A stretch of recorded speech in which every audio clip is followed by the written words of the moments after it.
In a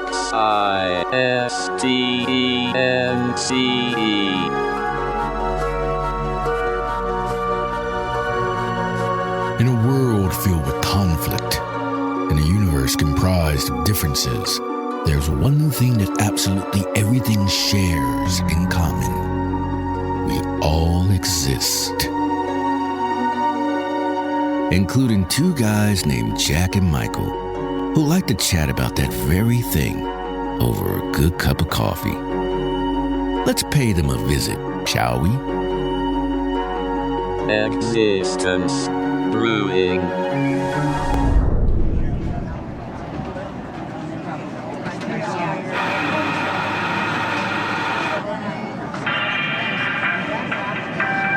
Here we stand waiting for our turn to get our new latte. It is pumpkin spice season officially today. Oh, no. Oh, hey, Jack. The PS word. Hey. Pumpkin spice season. We talked about this many episodes ago, but why don't they just make pumpkin spice? Why don't they just make pumpkin spice a part of the regular flavor? Yeah, what does it take to be a normal feature? Well, hasn't the pumpkin become ubiquitous enough seasonally to just be offered all the time? I mean, you would think. I'm sure they can get it. It's one of these things that they like to launch at you, though, to make you wait for. But the only thing is think about how many people would order it year round. This has to have been a discussion in the boardroom at Starbucks at some point. Like, well, are we going to look too greedy if we make pumpkin spice a part of our lineup all year? And somebody has to be thinking, honestly, we look greedy enough already. Who gives a shit? Let's just put the thing on the menu board and call it good. Because this pumpkin spice season is, a lot of us have long since been over it. Pumpkin spice latte, fine. I don't care. Order it. That's whatever. That's your business. It's not my favorite flavor. It's not the worst thing, I don't think. But this hype, we live in the world of just this hype, and it's killing us. This hype is absolutely killing us because hype has no foresight whatsoever. Hype is just histrionic madness. Hype is just, did you see they've got this? And then I must have it. And it's instant. Yeah, it's in the now. 13 minutes later, it's why did I want this? I mean, well, my wife and I always talk about this too. You go to Costco or, in some parts of the country, it might be Sam's Club, or with our friends watching or listening in the UK. I don't know. What do they have in the UK? They probably have Sam's Club in the UK too, don't they? Lionel's Club. Oh, Lionel's. Okay.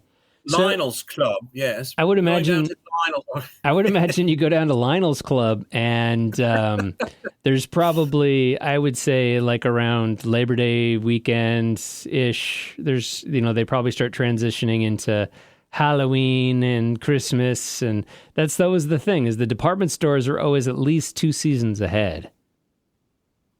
It's going to get ridiculous, though, because they're literally going to catch up to next Christmas. And it's just like, oh, wow, look, they've got Christmas 2025 already up. It's like, no, this is Christmas 2026, you fool. Yeah, We've actually caught up to next year's Christmas before this one even happens. These are toys that shouldn't even be out until next year. We have them this year. I mean, how ludicrous is this going to get? And what is this basing the seasons and when they start and end on these cultural phenomena like Labor Day? Everybody at Labor Day, oh, it's the end of summer. Bullshit, it's the end of summer. There are 3 fucking weeks left before the Earth officially reaches its fall equinox, I'll have you know. And everybody at the Farmer's Almanac will agree with me. Summer doesn't end after Labor Day. We're not all pagans. We can't all know when the celestial calendar is going to shift. Ooh. But I will say, there's a remark from the middle of Kentucky. I will say, doing our out bowing down and praying to 12 different gods every morning. We can't know this stuff. So Labor Day was invented to try and erase the pagan nonsense. No, I will say you've got to stop wearing white after Labor Day. Isn't that what they always say? But I know you're always in touch with the stars and with the charts. So that's just why I brought that up, because I knew that would be a hot button for you. Well, of course, I'm going to go with the celestial roll call and not with society. But think about it. I mean, autumn has been beginning in the northern hemisphere of the planet Earth long before Labor Day arrived to signal its arrival. Errantly, I might add, by the way, because it's 3 fucking weeks before it actually happens to this year. So before Halloween. Oh, and then the kids are out of school. It's summer. It's like, no, actually, the children typically leave school for summer vacation about 3 weeks before the summer solstice actually arrives. So it's spring vacation all over again for a few weeks, and then it's summer. It's just, but we are so anthropocentric. It's just, it's how can we not be? That's what our job is in some ways. And that's where I feel like I play fair with all of this, is in some ways it is our job to be here and to be human. And I was thinking about this today when I was on the treadmill, and I'll try to think specifically about the examples. It's not coming to me just yet, but this is a decent enough one. We're here, we're human, that's our job. So I respect the fact that that's what we're thinking of 9/10 of the time. But the problem is that we have it backwards, because in my mind, we're not allowed to be human 100% of the time and really focus on that until we've figured out everything else that we can be instead, because we're so much more than that. So whereas I understand and appreciate people that would say, well, it's my job to be human and not think about all this nonsense about the afterlife and whatever came before and all this glue you talk about on this stupid podcast you have, Jack Hansen, because I'm human, man, and I'm in this big, burly, 5'8", 250-pound body, and I lift weights, and I go out and I'm at the yacht club, and so I'm making the most of being human while you're over here worrying about other stuff. Right, because I feel like me trying to get the rest of the stuff down first really then accentuates the experience of being human. You're putting the Big Mac in the wrong order, as far as I'm concerned. You're wanting to eat the burger without the bun. I want the whole thing together as one before I actually say, oh, yes, this is a tasty experience. Thank you very much. Because I've contemplated more than just the corporeal end of it. So, I think it's the same thing. As Kansas once wrote, I believe it's a song from Point of No Return, we're hopelessly human, but only in one way. And it's certainly not a hopeless plight. It's only hopeless if that's all you allow yourself to be. But if you would, I don't know, maybe get off your ass, but that's only half the problem. Half the people need to get off their ass, half the people need to get off their dick. And then the rest are these brainiac morons, these scientist types that have to get off their head and then start thinking about what else you are. Those in the population who don't have such parts, what do they need to do then, Jack? I don't know. I'm not up to date on all of my current pronouns. I'm still waiting for my registration in the mail. So don't you have to register your pronouns now? Hasn't the government gotten to that since we started this pronoun stuff? I was wondering about that. I feel like since the new administration took over, the pronoun thing has kind of become almost like passé. It's not passé with certain people. But I will admit that I know staunch left-wingers, we'll just leave the political party out of it altogether, who even roll their eyes themselves at the notion of the pronouns and whatnot. They're just like, okay, that's too far for me. I mean, so the thing is that it's kind of like meeting somebody, though, isn't it? I mean, you're not exactly sure what someone prefers to be called until you actually are able to hash that out with them. See, I'm a truncator. I'm one of those people that's always shortening. I'm the copy machine guy. Did you say Trump hater?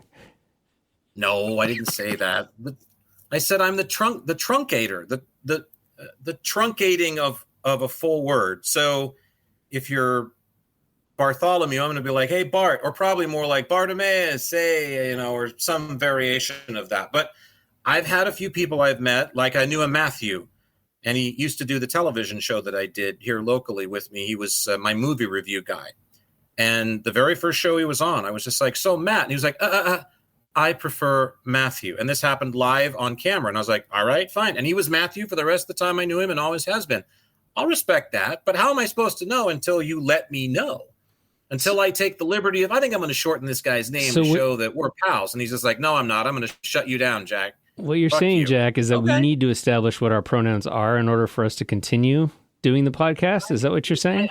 I think what we need to establish is that 9/10 of American children and adults don't even know what a fucking pronoun is.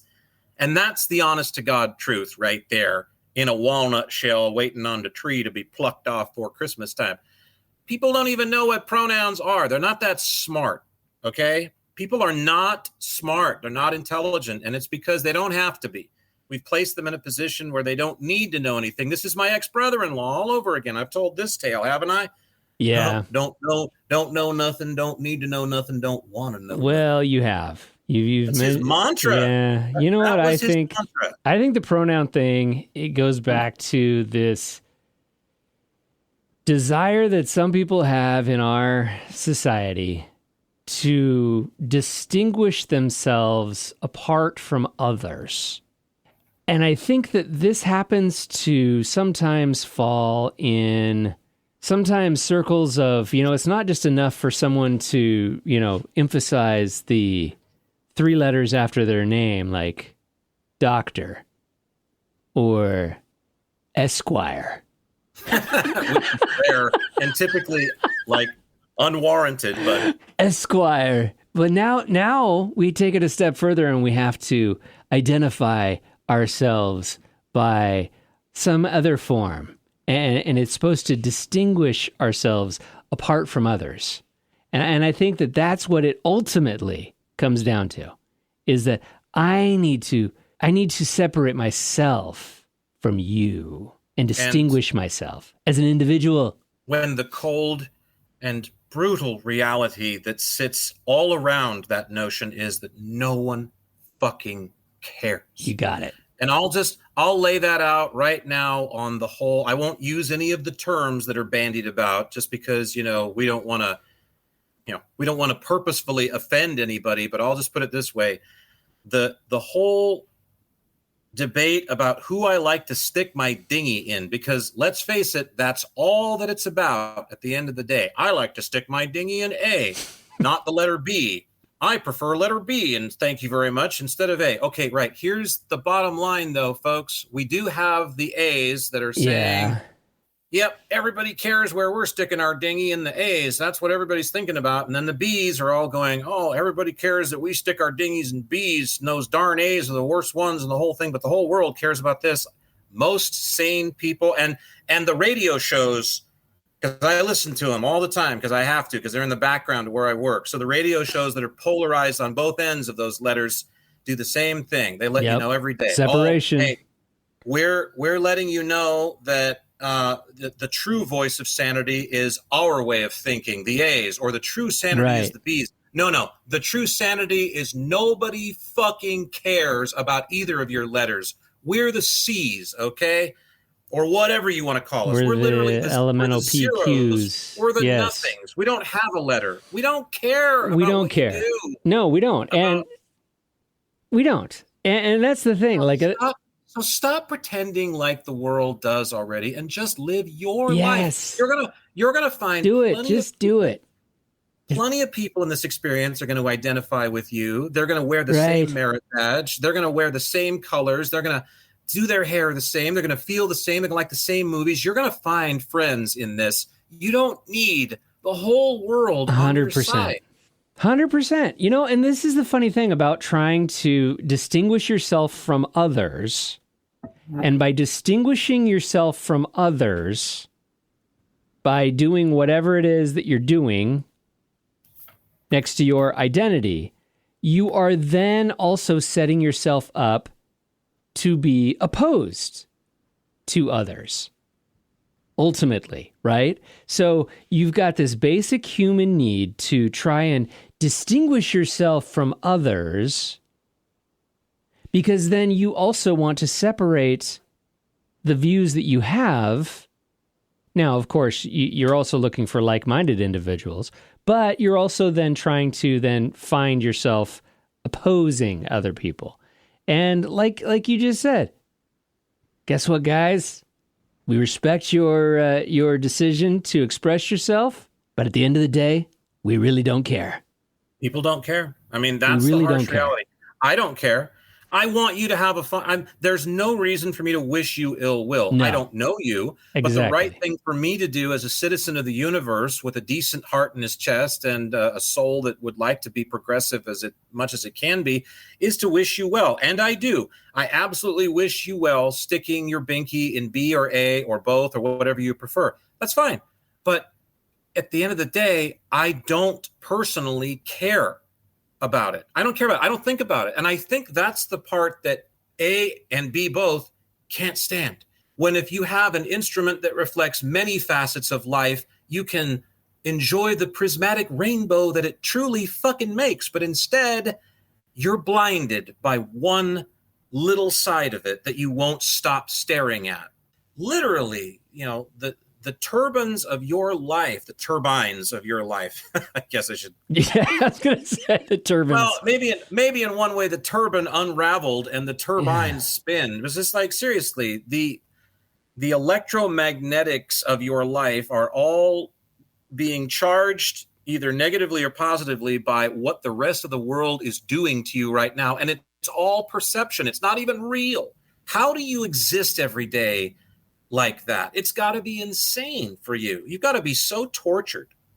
But what do I know? It's just one observation. Who sent you? I knew that was coming. Well, and honestly, I think it's something that the world needs because we have enough polarity. We have enough on one end of the pole. Well, we'll put it this way. We have enough people on the North Pole and we have enough people on the South Pole or East or West Pole or whatever poles these are. We got plenty of those people barking at us every day, telling us to join their camp and be radical and leave our sensibilities behind and leave our rationale behind to join their clique. And they can both fuck off because the actual sane place to be is where we should be, which is decency and respect and honesty and truth and love and all these things. And, look, we got problems. There's no denying that. Massive problems. But they can all be dealt with without either of those poles. We don't need either of those extremes to get by. And in fact, they're doing what? They're just bringing us down.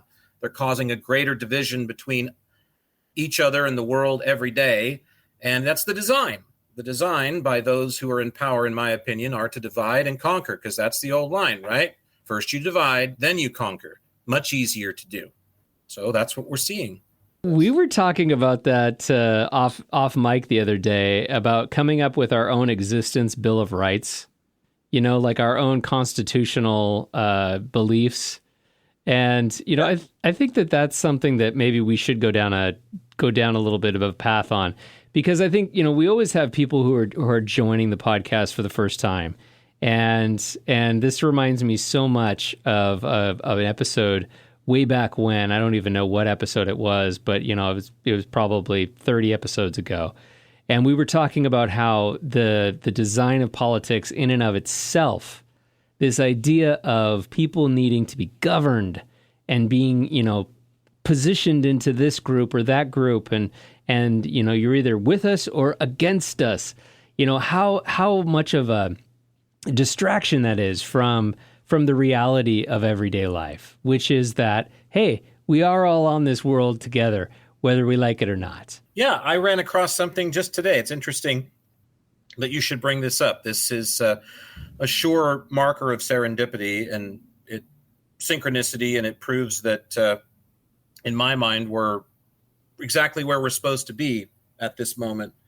And I think this plugs right in. It's very simple, and I called it the Trinity of Corporeal Responsibility.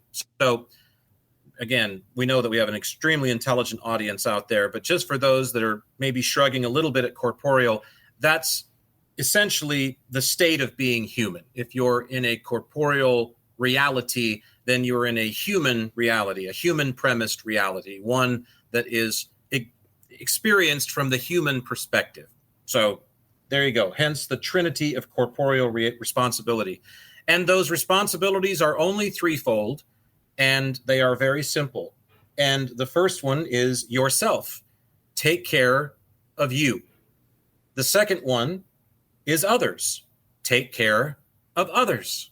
And the third one is the shared environment. Take care of the earth and all of its living creatures.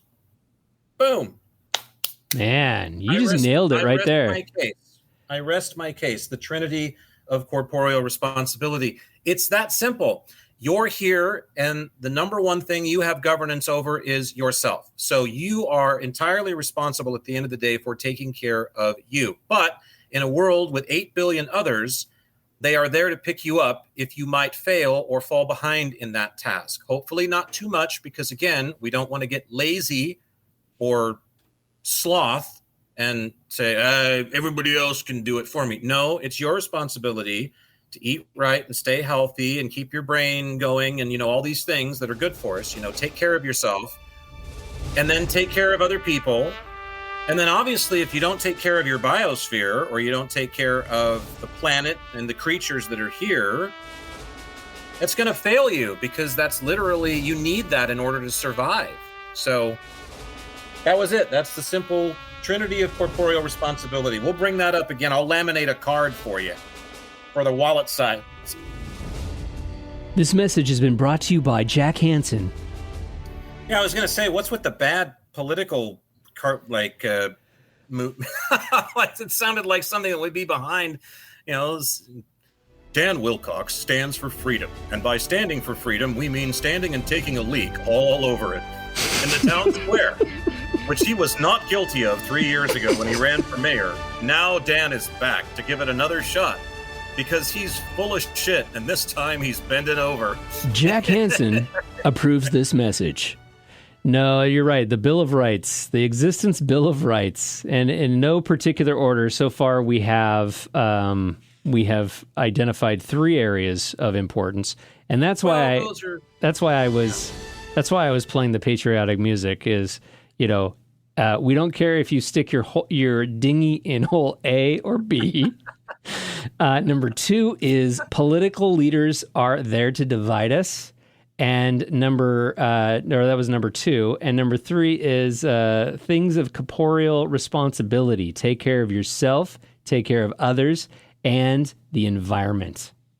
Well, yeah, the shared environment. The shared environment. A lot of people take care of their own environment just fine. They have humidifiers and dehumidifiers and smoke detectors and CO2 detectors and swimming pools and, vapor neutralizers and all this shit, and then they go outside and they will throw their cigarette butt on the ground, or they'll dump their trash in the park, right, or do whatever. So it's the shared environment, because again, that's the part that we seem to be having the most trouble with, is the fact that and to me, that's the contract. The contract is that you've agreed to come here and share this experience. This is the thing about denial, because I've known a few people that can get in denial like no one else. I mean, they truly just will deny that the entire world exists if they're pressed into it. If they're, put to the fingers in the ears, la, la, la, la, I'm not listening to you, because they literally want everything their way.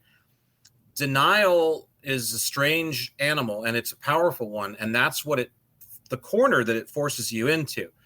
Speaking I of, have no problem with Kentucky, by the way. We love our listeners in Kentucky, all half of them. Oh, yes, of course.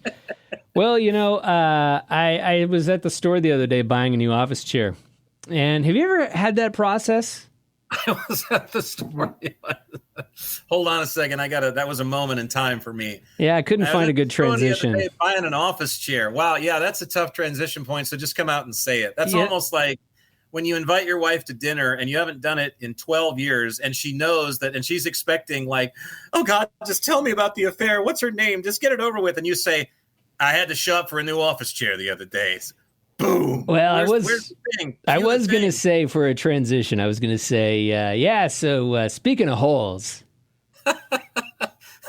That's a bomb and a half. So there's shopping for office chairs. There's this new term called vegan black leather. Yeah, I've heard of that. And it's not just vegan.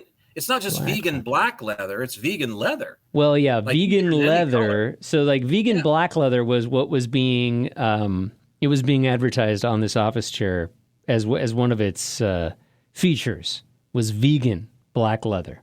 It's naga hide is what it is. Yeah, and so Pleather. It's pleather.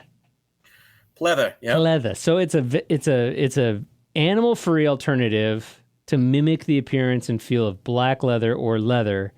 And so it's a conscientious choice for ethical reasons, but it is essentially more environmentally friendly than regular leather.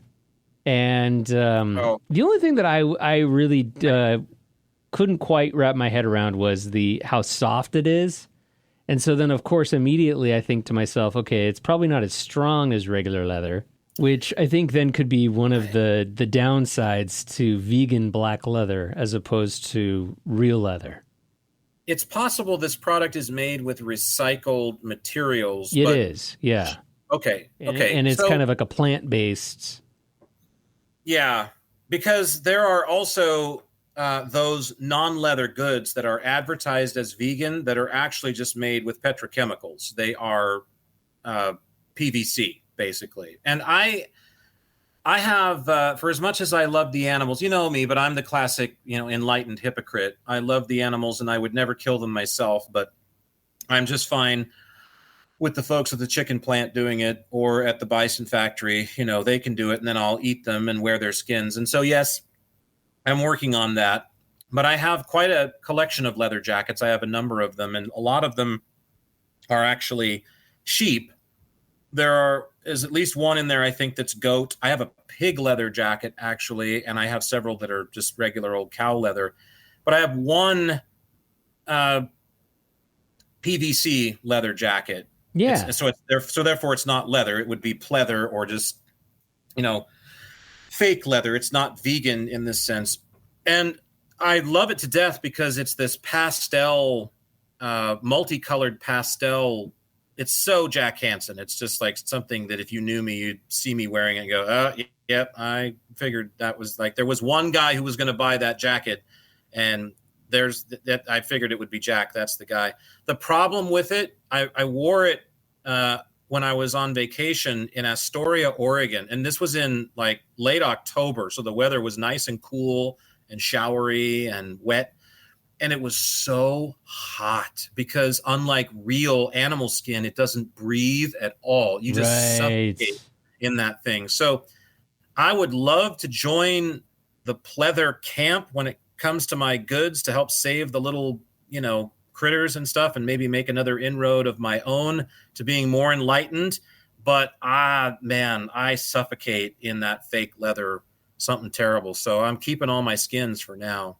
So yeah, there's like 5 areas that they lean in for this vegan leather: polyurethane, PVC, and then there's the plant-based materials. So they actually use apple pieces, waste from apple, and No way. Apple pieces? Right, yeah. So that's where we start getting into this plant-based material. So they use leftover apple waste from the production of things like apple juice.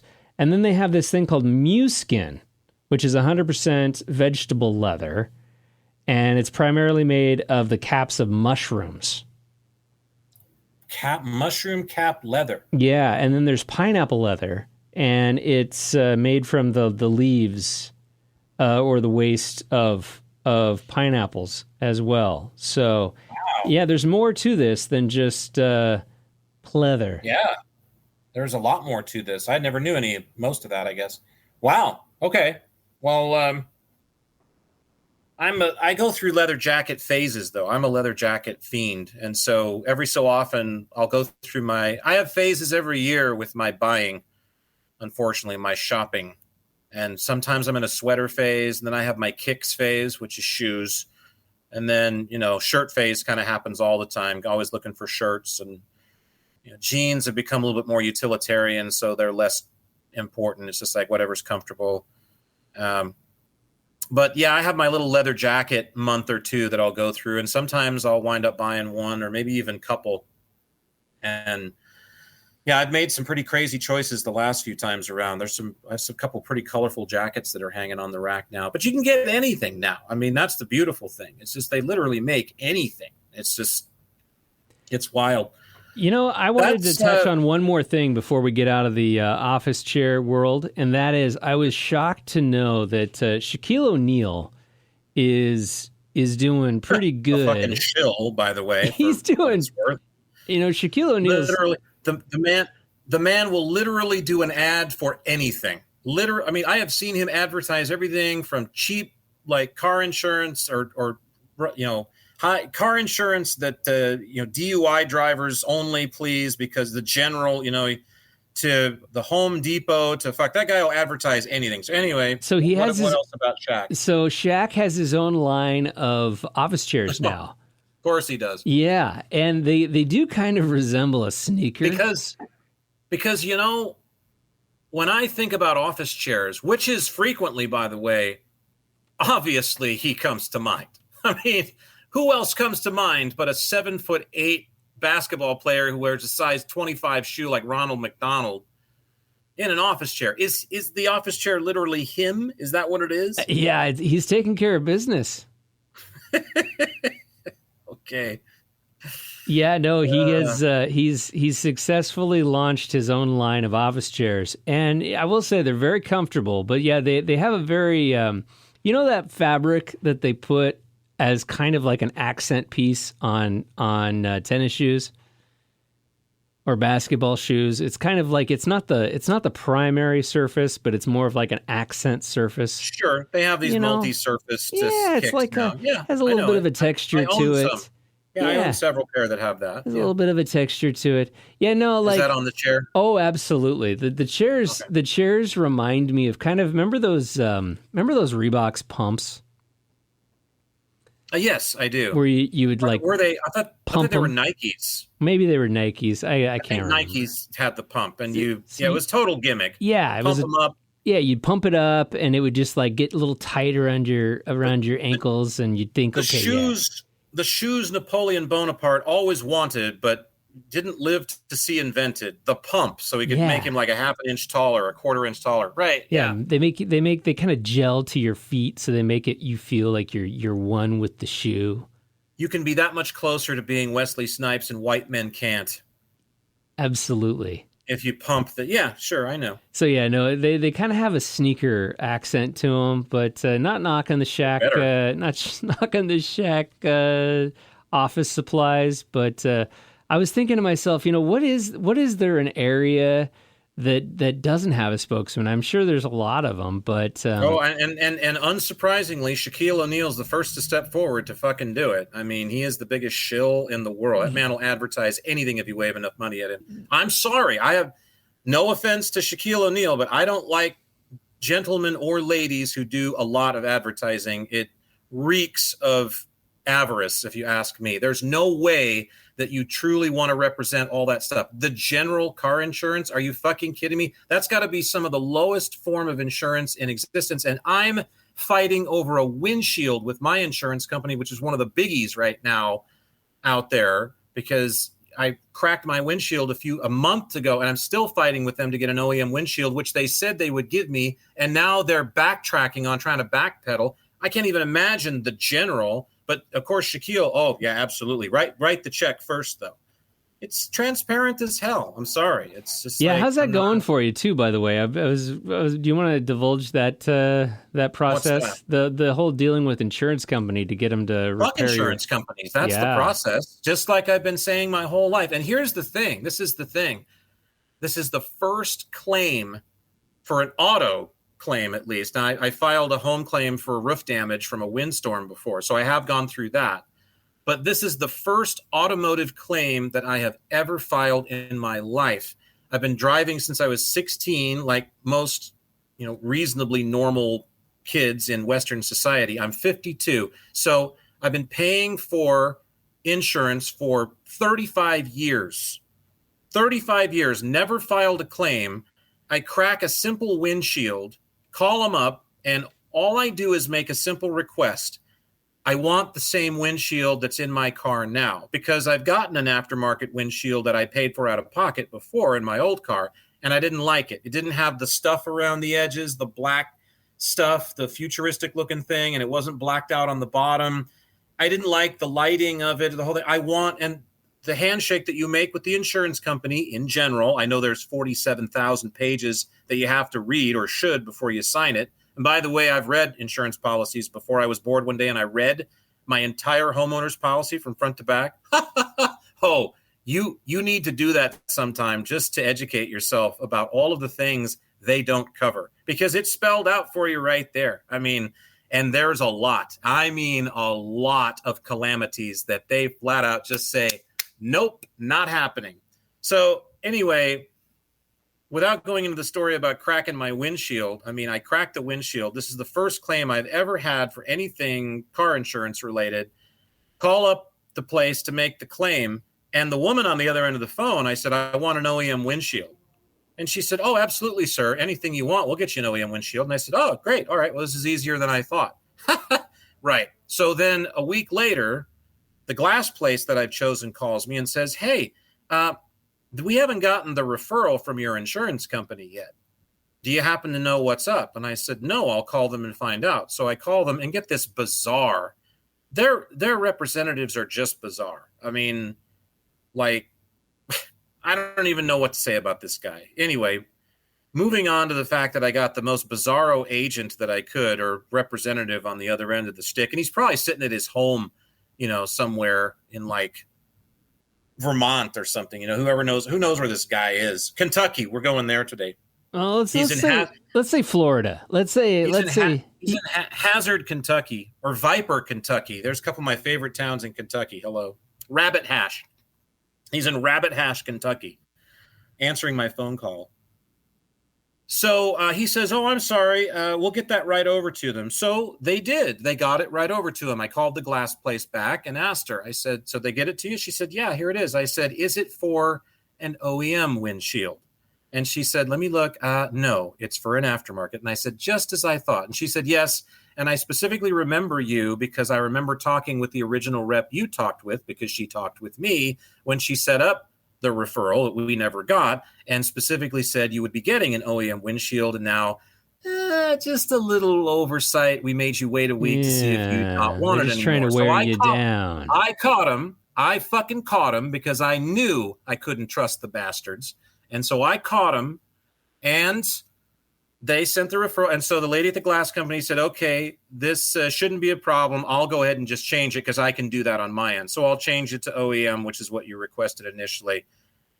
2 weeks go by, hadn't heard a thing. Just called today and said, hey, just wondering where we're at on this claim, because my windshield is cracking in. It's starting to look like a swastika, quite frankly. I mean, it's literally cracking like Hitler's windshield would crack. And this is starting to get on my nerves a little bit. Yeah, we can't have that driving around in my town, especially the town I live in. I'm not worried about being ostracized for it. I'm worried about people going, Heil Jack, we knew you were on our side. It's like, no, I'm not. I'm not on that side at all. I'm on no one's side when it comes to that shit.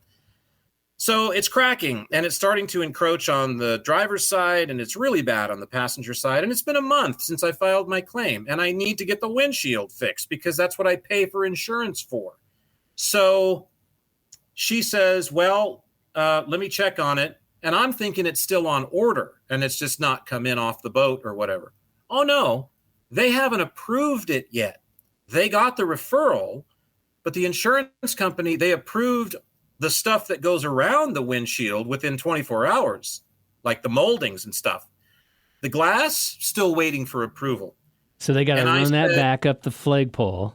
And I said, what do I need to do? Because now it's war. Now it's on. And I'm going to get my OEM windshield because that's the handshake that you make with those fuckers when you get insurance, is you're supposed to make me whole again. Now, if I have a used, if my couch, or, if it's used when I insure it, if it's a 10-year-old couch, I get a 10-year-old couch. But of course I don't. I get a new one, right? Because that's the way that works. But you're supposed to be made whole again. The general idea is that if it was brand new when it was insured and you bought it, you get brand new if it catches on fire.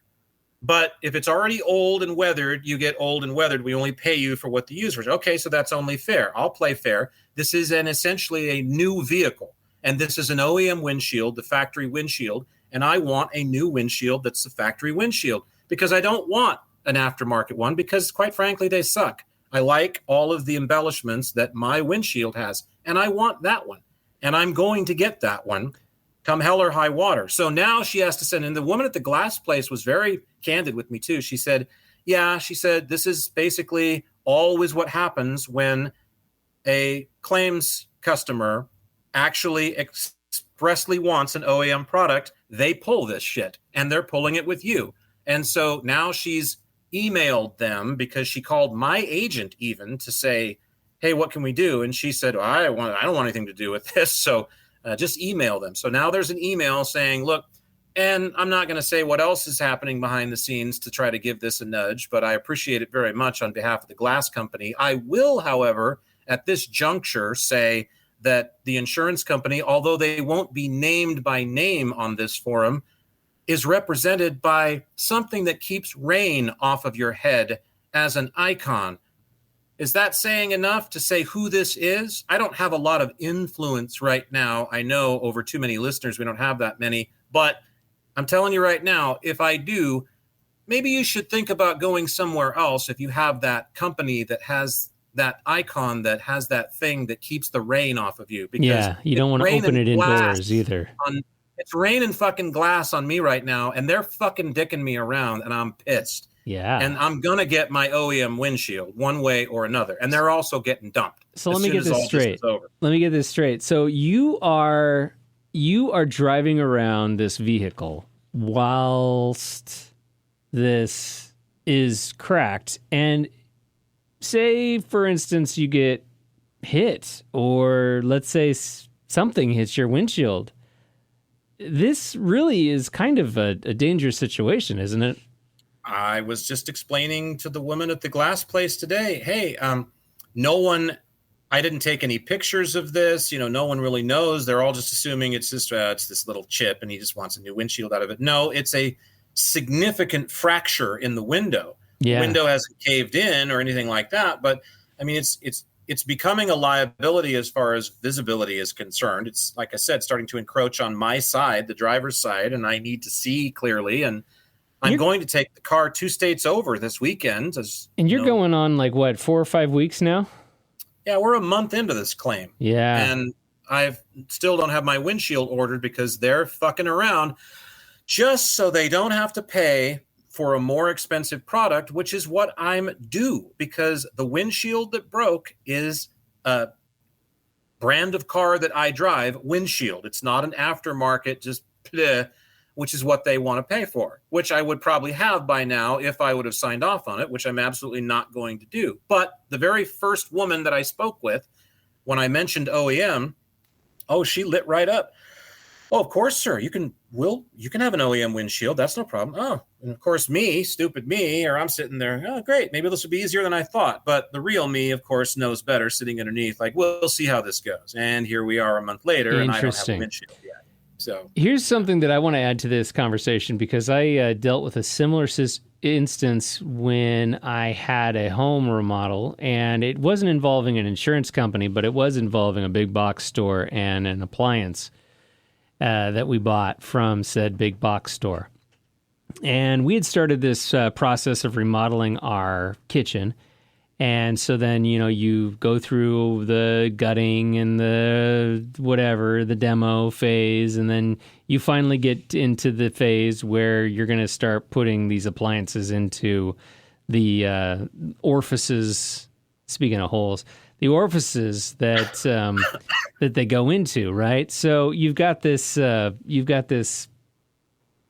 cooktop that we've purchased 90 days ago, that's been sitting brand new in our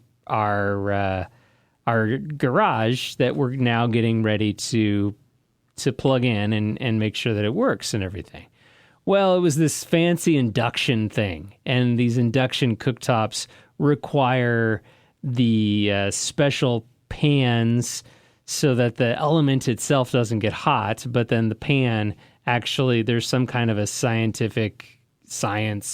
process that goes on between the elements. Anyway, it was this kind of fancy deal. Well, we plug it in, electrician gets it ready. Doesn't work. Works for maybe a week.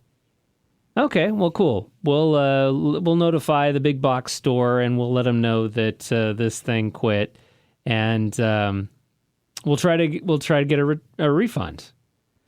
Now, past the 90 days, they don't have to give you a refund. Okay, well, call the manufacturer.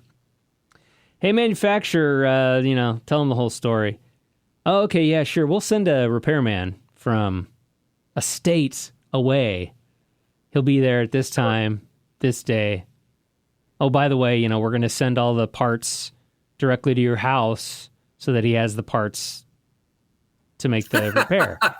Hope that's not too inconvenient for him. We're going to literally send them to your address and have them waiting for you. Right. Wow. So that's lowbrow. We get the box of parts from manufacturer.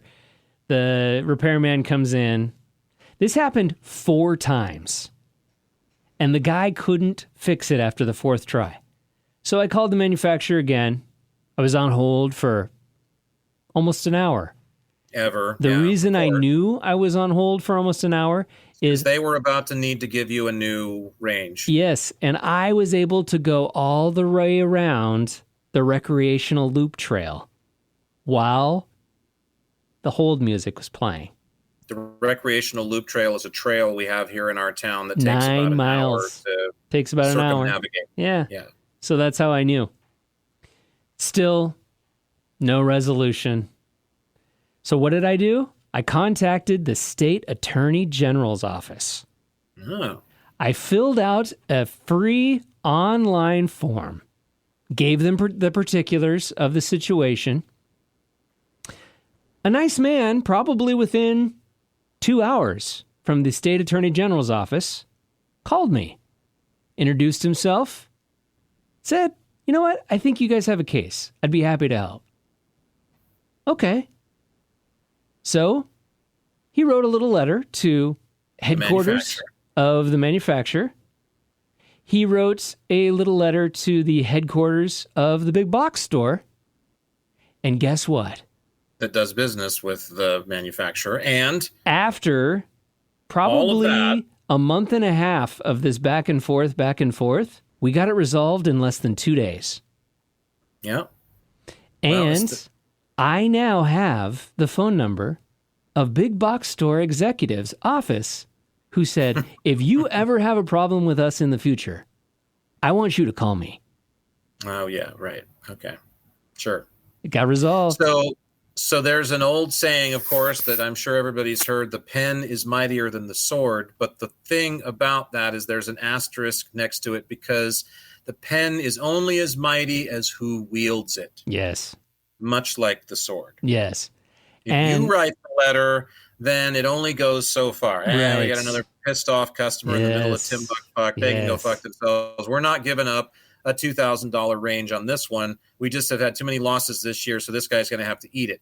But when anybody at the state AG's office uses their pen, things get done, don't they? They do. They get done very quickly. And I would suggest that if anybody who's listening to this ever goes into a situation where they try customer service, nothing gets resolved. They try customer service resolution, nothing gets resolved. You literally talk to the customer representative and say, look, you guys are losing money at this point. You've sent this person to my house 4 times. It's now time to resolve this. That's when I say you pick up the phone, or you just go to the website of the state attorney general's office, wherever you are, and they have a department that their entire job is to help consumers with issues like this. And they helped me big time. Little did you know that if this entire scenario had actually gone to a court of adjudication, it would have eventually been sussed out that the repairman they kept sending to your home repeatedly was actually Larry Melville, the nephew of the CEO of the company that made the shitty appliance that they sold you through the box store, who'd been working for room and board and nothing else. So they actually weren't out any money at this point, and they didn't want that little like nugget to be exposed to the world. So, well, and I think it's like I said, I'm and I'm going to say it's the law of averages. I think a lot of these insurance companies and these big box stores, in all their wisdom, I think what they try to do is they try to weed you out. And if the person can get above the noise and be in that noise for long enough and get above the noise, then you will get a resolution. But that is part of the weeding out process. Is they give you the 800 number and they make you wait and they make you wait. But I'm telling you, man, if you feel like you're getting jerked around, oh, I am too. And I think you should take it a step further. But the thing of it is that I recognized it immediately because, see, people mistake jerking around for not being a methodical process, which it absolutely is. This is a tailor-made process. I have that confirmed now by someone who works with the industry daily on the glass side of things, 100%. on the actual glass installment, on the glazer side of things.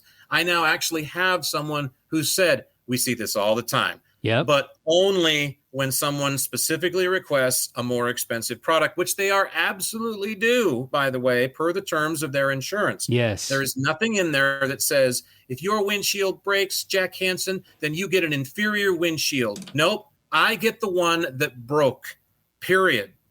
That's the deal. And I'm getting it. And it doesn't matter what they say. I'm getting my fucking OEM windshield.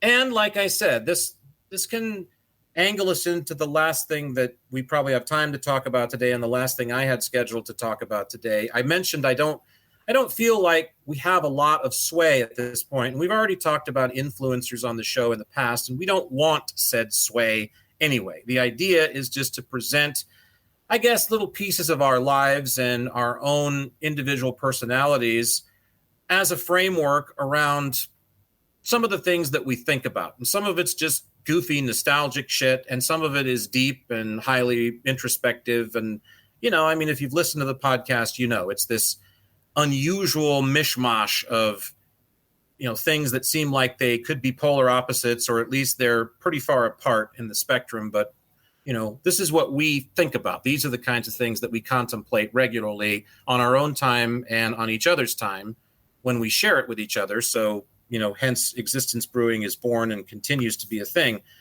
But I went down a little rabbit hole yesterday on YouTube, and half of me is really sorry that I watched this, and the other half is really grateful that I know this, because I need to be in possession of this knowledge, because I don't know the first thing about social media influencers. They constantly pop up on this really hip birthday list that I get of celebrities, and I've never heard of a fucking one of them. I mean, not one of them have I ever heard of before.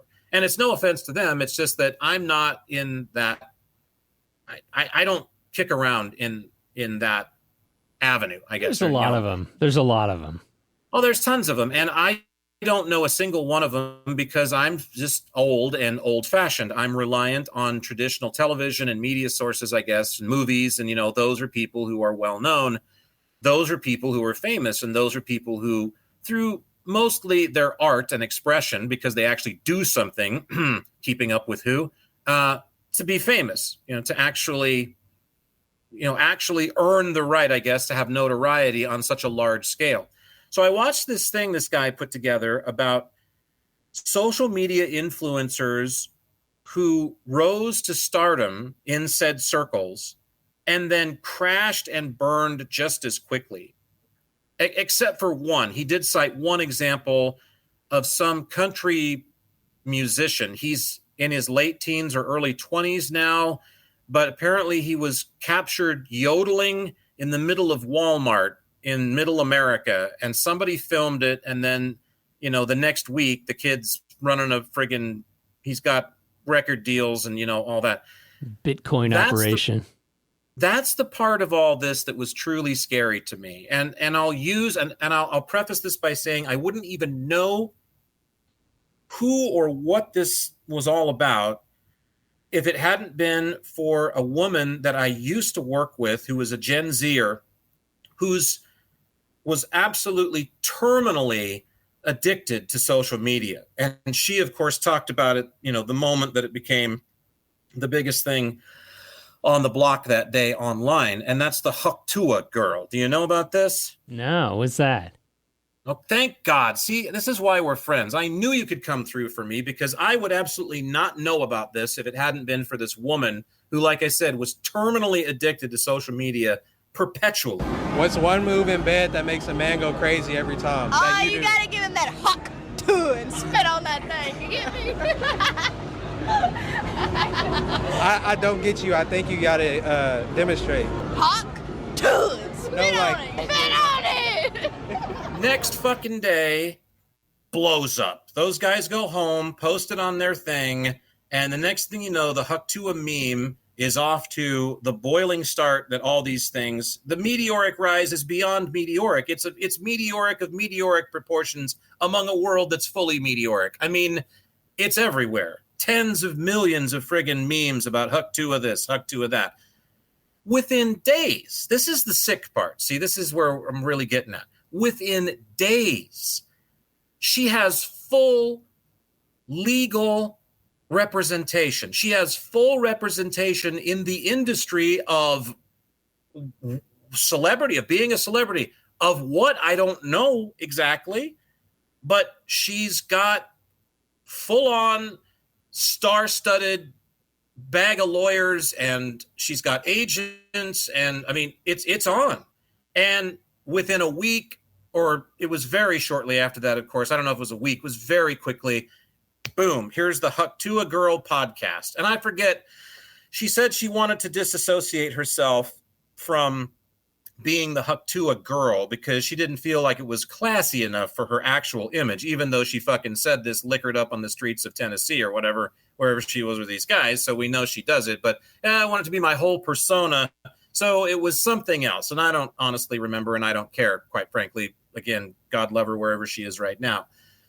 But they put the podcast out. Sadly, and probably as you might have figured, she's really not that interesting. And she's certainly not cut out to conduct a podcast, because a podcast, no matter what it's about, is supposed to be about conducting informational content. It's supposed to be about conducting conversation. It's supposed to be about communicating. And although I'm sure she has her own niches of communication, which are strong, as a general rule, she was not a great podcaster. So the reviews came in lukewarm after the first set of episodes. And then people started marginalizing themselves. They started distancing themselves from her because of something else that she'd said. I don't forget what it was, and a thing like this. And then what really did her in was she either knowingly or she got duped into one of these Bitcoin schemes where the actual celebrity assigns their own image to a currency that doesn't exist, and you invest in it like a moron. Like, by the way, if you've ever done this, we're talking like, what the fuck are you thinking? It's like Mario coins that you jump and they come out. And I was going to say, doesn't the president have a Bitcoin? I believe he does. It's wacko to me. It's not actual legal tender. It's certainly not a traded currency. It's some kind of weird. It's not traceable. It's not even a token. You don't even get anything. Like I said, if you used to enter the Huck to a Girl spy club, secret spy club, if this had happened in the 1980s, which it wouldn't have because Ronald Reagan was president and the world was much more wholesome and true than we are today, right? Yeah, they probably would have had put my hand on heart. Thank you, Ronnie. Ronnie. They probably would have had a problem with the content.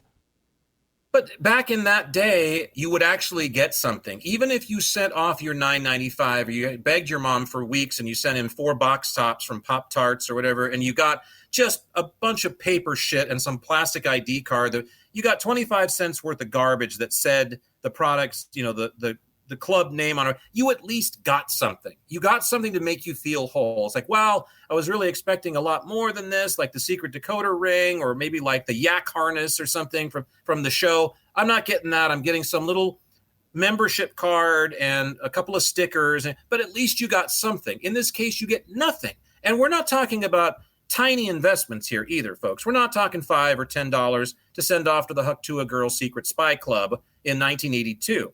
We're talking about people investing hundreds of thousands of dollars in this fucking coin that doesn't even exist. They'll never mint it. It's not real. It's bizarre to me. Well, it was apparently a sham to make just a very few handful of people money, because without getting into the way this all works, they essentially knew that it was going to be divested in immediately. 100%. So they sold out right away. It's trading places. Have you ever seen the movie with Dan Aykroyd? And okay, it's like that. Yeah, exactly. The Dukes tried to corner the market on frozen concentrated orange juice. Little did they know that Eddie Murphy and Dan Aykroyd had the crop report that was real, and they gave them a fake one. So basically the same story all over again, only it's the Tuah girl. So she was accused by the masses of knowing about this and just cashing out to the tune of several $100,000 on her end. And then after that, she disappeared, and she's no social media, no channel, no nothing. No one's heard from her. No one knows where she is. No one even knows if she's alive, apparently. And so this was just one story among several that this guy had put together about this. And I'm telling you, like I said, part of me wishes I'd never seen it. Part of me is glad that I know just how scary the world is getting with regard to social media. There was another thing on there. I don't have to go into the whole thing, but it's these two skinny kids. Neither one of them could have weighed 90 pounds soaking wet. And they had these bizarre hairdos, and they were covered with tattoos. And I'm not a huge tattoo fan. I'll say that right now. So if that sounded like I'm prejudiced, I sort of am. I just haven't warmed up to tattoos, especially all over the face and the neck. And oh yeah, the neck tats are beautiful. These guys were coated with them, and it's their body, it's their thing, but I still just roll my eyes and go, what the fuck is that? But that's a me thing. They can do what they want. And they were doing what they wanted, filming themselves in a swimming pool, freestyling. I don't know anything about hip hop music either, because it's not my thing. I think it requires a neck tattoo in order to do it. Yeah, probably. But they're freestyling in the pool, and apparently they do something, one little trick that all the kids on social media take off with, and the next thing you know, overnight, boom, they're celebrities. And then they crashed and burned in a way because of something that they did or said, or I don't know. It's all so trivial and ridiculous, but it was the amount of money that was at hand. I was stunned that these kids went out and bought mansions. They were mansions in South Florida. They were huge homes, and they owned brand new Hummers and super hypercars, and of course all this ridiculous clothing that costs, the t-shirts like $2,000 because it says, whatever it says on it. To summarize the Tuah's crime, the lawsuit and investigation, basically, they named in the class action lawsuit that it unlawfully promoted and sold an unregistered security. And so that's what the FBI and the federal government has a problem with, is that it was an unregistered security.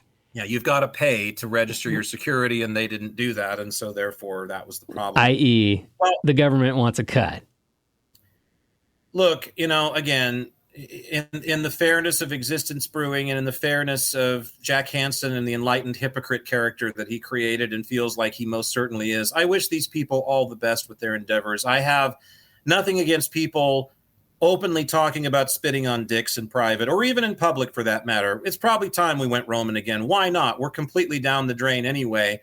I have no problem with these kids, these skinny kids with all the tattoos doing whatever. I mean, look, in so many ways, a lot of this stuff is harmless, but the amount of importance, and that's absolutely the word to use, the amount of importance that is being given to these people and to the things that they are saying, not, of course, to suggest that anything I or we are saying is so much better as social media, people ourselves who want to talk about our own stuff and get it out there. But the amount of importance that's being placed behind these things is unbelievable. It's it's astounding to me that, I mean, because meteoric rises to fame and prominence have always happened, but they've happened in a way that seems to be organically proper. It's like the flower that doesn't bloom for 6 months and then overnight, it puts out 65 blossoms because it's just its time. It's the guy who's never hit more than 220 in his life, who cracks the game-winning home run in, Game 7 of the World Series in the bottom of the 9th inning. Meteoric rise to stardom. He's on the Wheaties box the next week, right? It's the same thing in the movies, It's the Brad Pitt character showing up because he's 5'6" and can hit the gym every day and actually look like that in 2 months, unlike guys who are 6'2" like me that have no fucking prayer of having that physique because I'm too tall and like stretched out. But the girls all go nuts for him because he appears in the right place, the right time, in the right movie. And the next thing you know, he's a superstar. Meteoric rise. Boom. It's the song. It's the band that no one ever heard of. And they'd made 7 records and they were just about to quit. But they got that one single and it was aired that one time in that one place. And then it took off. Meteoric rise. They're famous. They're celebrities. There's reasons for those things. And because there's effort and talent behind those things. It's because there's something substantive there that it actually already exists. The guy, as I said, who toiled in the minors and then hit the home run that was big and won the World Series. The band that had 7 albums already before they made the hit single. The guy that, must have acted in some of the worst plays on the West Coast for 5 years before he got a big break in the movies, or a break at all before he was spotted. There's something substantive about those stories. These stories had none of that. They completely lacked all of that. And the industry, because the industry is lining up as soon as these memes go viral or these little things go viral that happen in seconds. Chick talking about spitting on a dick in Tennessee on the streets. And the next thing you know, that's a valid reason to pitch $100,000, $1 million contracts at her, agency representation, lawyers. Are you fucking insane? It's not the social media. I don't blame her for taking her break. I don't blame Up to a Girl at all. So don't get me wrong. I'm not nailing her. I'm nailing the world at large that, again, is trying to take advantage of these people. Because what they're doing is they're selling out their 15 minutes of fame. They're taking these people's 15 minutes of fame away from them and turning it upside down. There's treachery and trickery going on inside this industry big time, clearly. That was the message I got out of it. Sure, dumbasses are apparently going to get famous overnight now for doing, he stuck marbles in his mouth and swallowed them and then shit them out and showed everybody in the toilet. He's a celebrity now. Okay, that's the world we live in. I can accept that. But what's worse is that there's 14 guys on the other side of that video now wanting to sign the marble shitter to a $20 million deal today. And there's nothing substantive there. There's no work. There's no body of work for him to be anything but a guy who shits marbles. Why would you invest in money that's not even money? There's no tangible, like even the Bitcoin thing, which is, legitimate enough, I guess. And some people actually do trade in that. Well, and it's like a stock. I mean, you're not really getting something tangible in the regards of something that you can feel and touch, like the paper money in your wallet. Yeah, and what I think, honestly, though, there's another side to that. So where the pragmatist in me who lives in this created reality, the human created reality, says, how in the world could you invest in a currency that's got no tangible compartment to it at all, i.e. there are no paper bills, there are no coins waiting somewhere, and there's not even any gold that's attached to it in a vault or any precious metal or any commodities or anything that can be moved that's valuable in some way to us. There's not like natural gas or tungsten or, there's literally nothing sitting somewhere that I can attach to this and say, all right, I can trade this in for this, or I can turn this into this, I can liquidate this for this thing, which is important to us in corporeal reality. That side of me says it's nuts enough. But then the other side of me says, well, this is really kind of like the notion of money as it's become finally rising to being, it's going from the sublime to the ridiculous. We're going to finally the stage where, money is just fake. The whole notion of it is illusory and ridiculous. Like I have $6 million in the bank. How much do you have? Well, look, show me the $6 million. Because first of all, they're never going to give you $6 million in cash. The amount of paperwork that you would have to actually go through filling out to get 6 or God forbid 60 or 600 million, that it's not going to happen. Also, Nixon took us off the gold standard right around the year I was born. So let's say 50 years ago. There's no gold in Fort Knox that's attached to your loot. It's numbers in a bank account. It's literally little digits that are made up of ones and zeros in a machine. So you're almost arguing that like there is no real difference between those numbers and Bitcoin.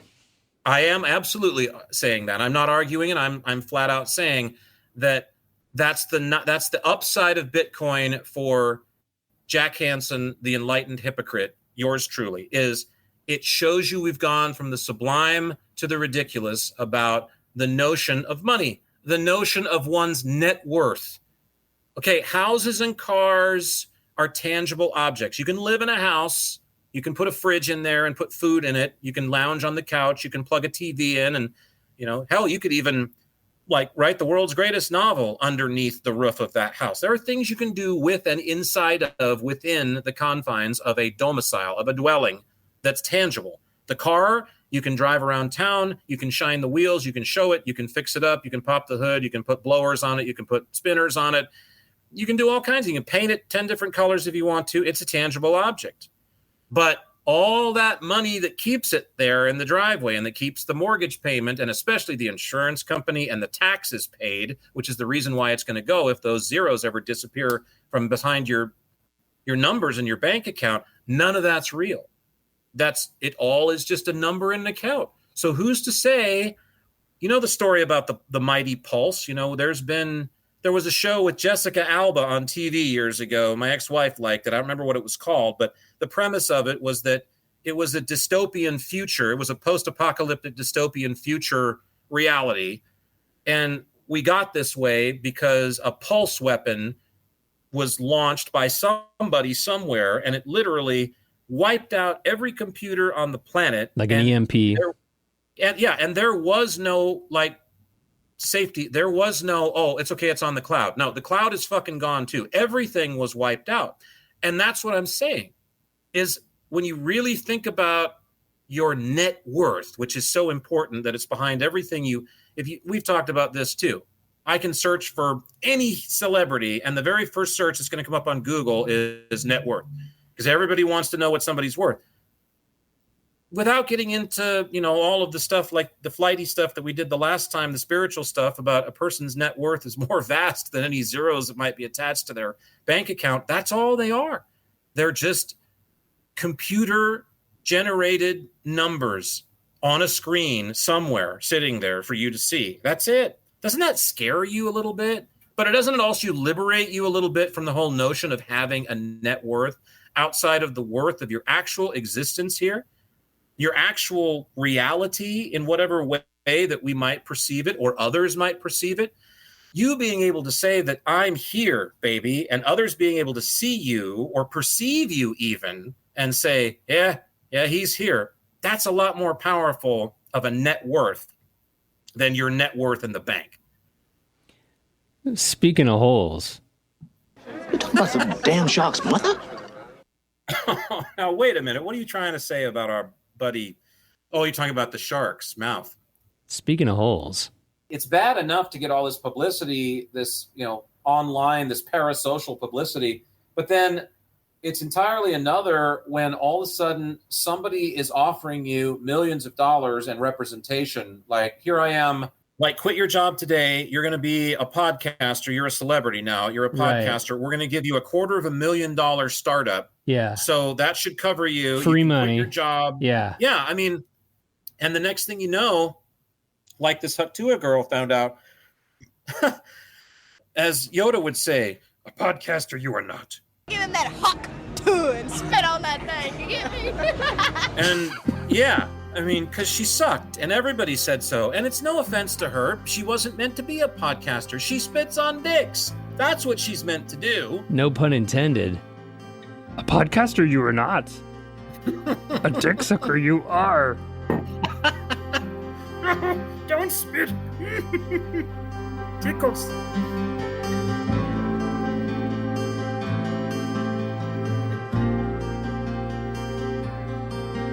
I saw the tiny heartbeat. I heard the life alive. Every moment growing, preparing for arrival.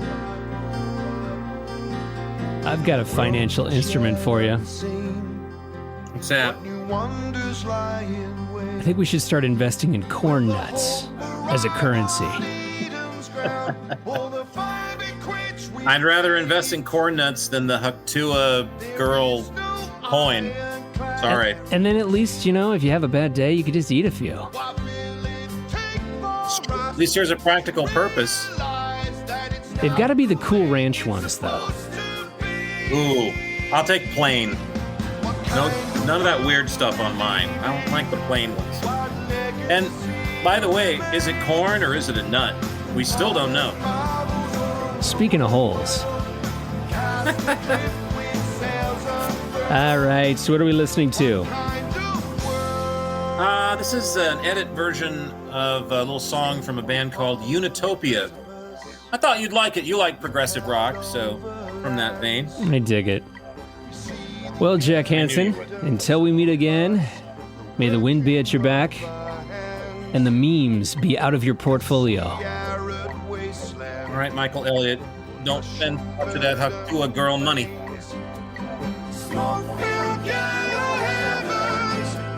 Sweet, refreshing rain. There is no Well, it looks like Jack and Michael have finished up their latest chat about all things existence. But if anything they said got your own Existence Brewing, be sure and catch their other talks at existencebrewing.com and drop them an email to share your thoughts using contact@existencebrewing.com. Existence Brewing.